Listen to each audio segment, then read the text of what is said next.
হ্যাঁ যেই না দিই টাকাটা গুনেন কয় টাকা নেয়?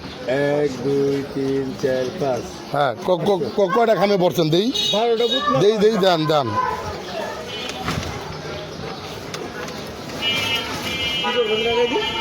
বিসমিল্লাহির রহমানির রহিম।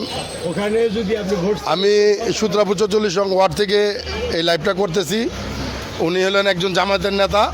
উনি যে দোকানে বসে 500 করে খামে টাকা ভরতেছিল, 500 করে খামে টাকা ভরতেছিল। এটা আমরা এখন চ্যালেঞ্জ বলতে এই করলো। উনি বলতেছে, ভোট কোনো সন্দেহ উনি আমাদের বুঝ দিতেছে যে এটা হলো মানে কিসের বললেন মুরব্বী?